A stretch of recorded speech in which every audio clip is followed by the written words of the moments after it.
ng kanilang mga telebisyon. Welcome po sa Good Morning Kuya. Ngayon po ay Thursday, November 27, di ba?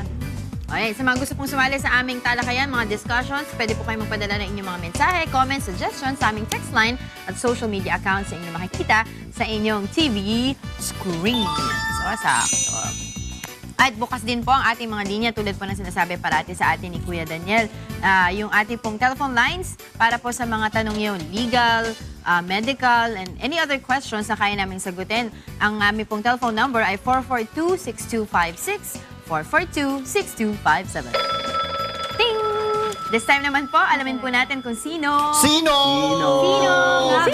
Sino ba talaga? ang makakasama ni Diego sa ating What's For Breakfast! Yes.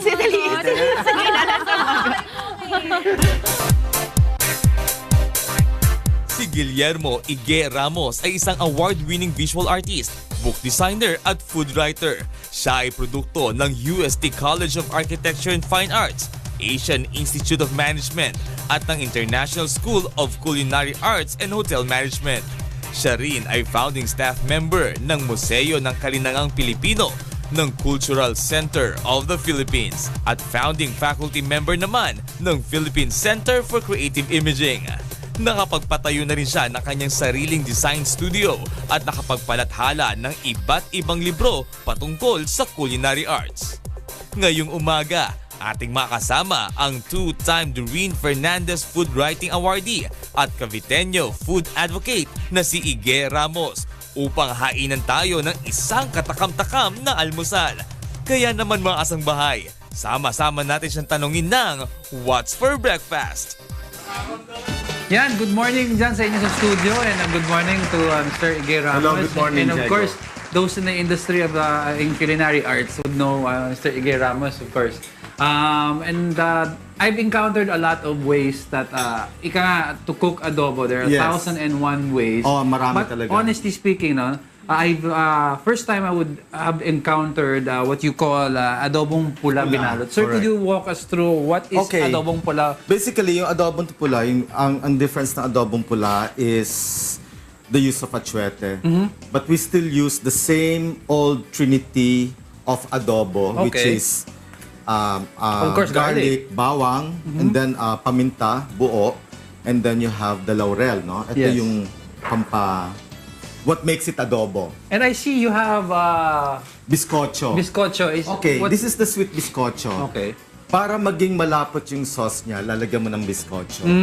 So this is like your adobong pula na you can do anytime na mabilis, no? Let's say for instance, you start laying out layers by layers. Okay. You start with garlic. Okay. Pinitpit lang siya.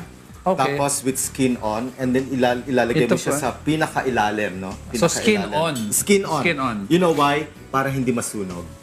So it doesn't impart that bitter That taste. bitter taste. Yes. And then you put the liempo, which is like the fatty pork, on the first layer, and then you put the kasim, Okay. and then you put the pepper and the laurel, and then you cover it with the chicken. Does the layering have something to do with how the flavor comes It out? does, because when you put the bottom under the garlic The garlic, underneath, yeah. and then maluluto talaga siya together with the liempo, because okay. liempo is fatty. Yes. It will render the fat.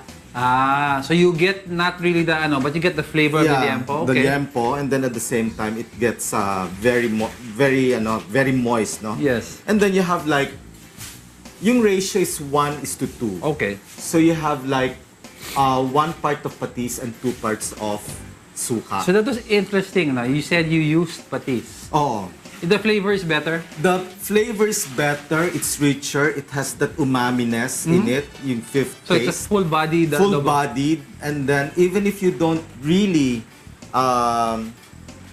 like marinate the chicken, lalabas yung flavor. Okay. So this is basically slow cooking. So you cook it like you boil it first for the first 15 minutes and then slow fire na, and then So- cook it for an hour. So do our goal here is a reduction or, Yes, or maintain basically- it? It is. Basically, it's a reduction. You said slow cook for 1 hour, but are there things we have to look out for na No more. pag masyadong numipis yung water, no? No, because everything's measured. Okay. So, you have all this, basta titingnan mo lang yung proportion ng meat with your liquid. Okay, so it's like your basic French stew. Exactly. Except you're using Filipino ingredients. Exactly. And minus the roux and stuff. Minus the roux. Well, essentially, this is the That roux. acts as a roux biscuit. Yeah, because like when it's reduced already, you finally parang grind the bizcocho. So like Why sweet biscocho? yun, parang roux kasi it has butter already. It has So wheat. it adds another... It adds another dimension of flavor. Ayun. So anyway, could you share with us, sir, yung ingredients nyo for those who want to try this at home? Okay, at first of all, you have achuete. And then you just soak achuete for almost an hour in hot water so it can render all the nice color and flavor. And then you have chicken. And then pork. No, we have two kinds of pork cuts. You have the liempo, and then you have the kasim. Okay. No?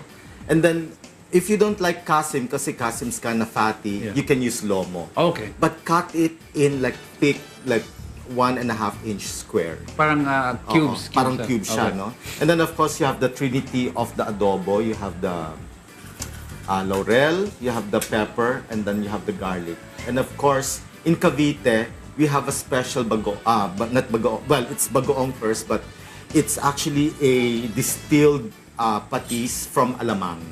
Okay. And then of course, like we have sukang kaong. You can actually use suka, any suka, but the Philippines is very rich with suka tradition. We have like suka from sasa, suka from nipa, Yes. suka from coconut, from tuba, from kaong. Okay.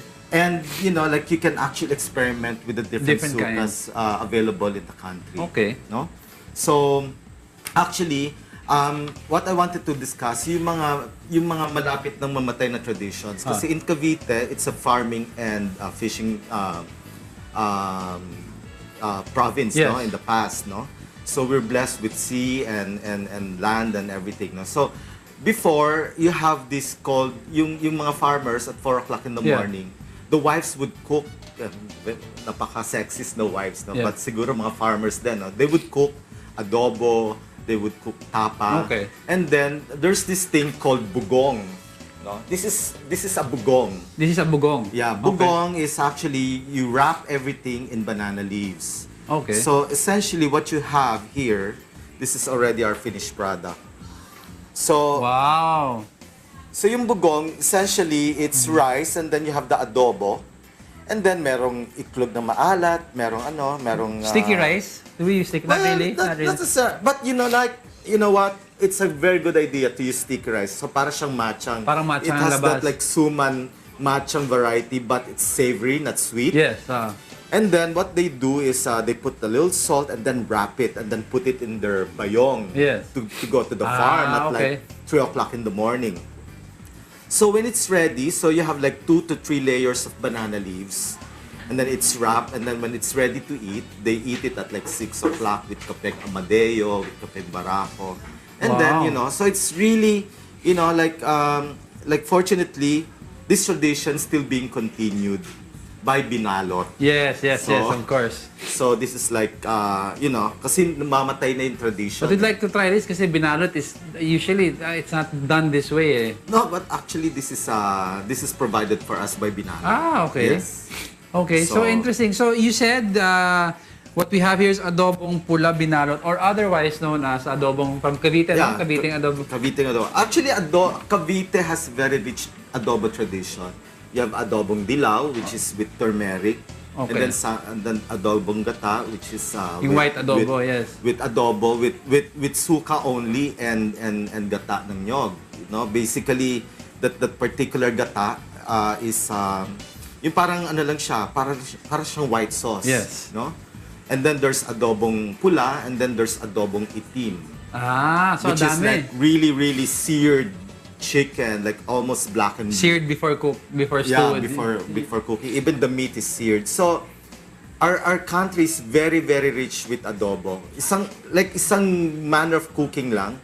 Ang yaman-yaman na ng tradition. Daming ways, Ang ano? daming ways. Ayun, very... There's 1,001 ways. And yun, I'm sure mga tao dyan sa studio, gutom na natikman yung atin na adobong pula binalot. Sir, thank you very much Thank for you sharing too. with us a very Thank you. good recipe and we hope to talk to you more. Thank you. Yan, balik sa inyo dyan sa studio.